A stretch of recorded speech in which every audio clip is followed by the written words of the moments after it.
పార్టీలో నుంచి టీడీపీలోకి వచ్చి నిలబడి కలబడటం అంటే గొప్ప విషయంగానే చెప్పాలి. పార్టీలోకి రావడం ఈజీ అయినా ఆ తర్వాత చంద్రబాబు మెప్పు పొందడం మాత్రం చాలా కష్టమే. అలా కష్టపడి మెప్పు పొందిన వారిలో గొట్టిపాటి రవి ఒకరు. వైసీపీ నుంచి టీడీపీలోకి వచ్చారు. దీంతో గత వైసీపీ ప్రభుత్వంలో ఆయనకు చుక్కలు చూపించారు. ఇప్పుడు టీడీపీ టికెట్ మీద 2 సార్లు విజయం సాధించారు రవి. వైసీపీ ప్రభుత్వంలో గొట్టిపాటికి విధించిన జరిమానాలు చాలా పెద్దవి. మైనింగ్ వ్యాపారాలు చేసుకునే రవికి ఏకంగా 100 కోట్లు జరిమానా విధించారు. కానీ ఆయన వెంట పార్టీ గట్టిగా నిలబడింది. న్యాయస్థానాలలో పోరాడి ఆ జరిమానాల నుంచి రవి తప్పించుకున్నారు.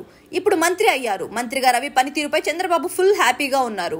అలాగే పార్టీ బలోపేతం కోసం రవి చేస్తున్న పనులు కూడా చంద్రబాబుకి నచ్చుతున్నాయని అంటున్నారు జిల్లా నేతలు. జిల్లా నుంచి ఎవరైనా పార్టీ మారాలి అనుకుంటే వాళ్ళ గురించి రవి మొత్తం విచారణ చేస్తున్నారు. రవి దగ్గరకు వచ్చినా లేదా చంద్రబాబు దగ్గరకు వెళ్ళినా వాళ్ళ చరిత్ర మొత్తం చంద్రబాబు వద్ద పెడుతున్నారు.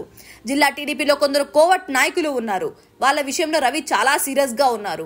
1-2 ఎమ్మెల్యేలు డ్రామాలు ఆడటం రవి గమనించి వారిపై కూడా నివేదిక ఇచ్చారట చంద్రబాబుకి. ఇక తన శాఖపై రవి పట్టు పెంచుకోవడం పట్ల చంద్రబాబు చాలా సంతోషంగా ఉన్నారని సమాచారం. ఇటీవల వరదల సమయంలో విద్యుత్ శాఖను సమర్థంగా నడిపించారు రవి. కీలక అధికారులు ఏం చేయాలో, ముందు ఏ పనులు చేయాలో రవి స్వయంగా చెప్పడం, పర్యవేక్షించడం చేశారు. అదేవిధంగా బాపట్ల దగ్గర కృష్ణానదికి గండిపడిన సమయంలో రవి చూపించిన చొరవ ప్రభుత్వ పెద్దల మెప్పు పొందింది. ఇలా నాయకుడిగా, మంత్రిగా రవి పనితీరు మాత్రం అమోఘం అంటున్నారు పార్టీ నేతలు. అటు అధికారులతో కూడా దూకుడుగా లేకుండా చాలా సున్నితంగా మాట్లాడుతూ తన శాఖపై పట్టు పెంచుకుంటున్నారని అధికారులే చెప్తున్నారు.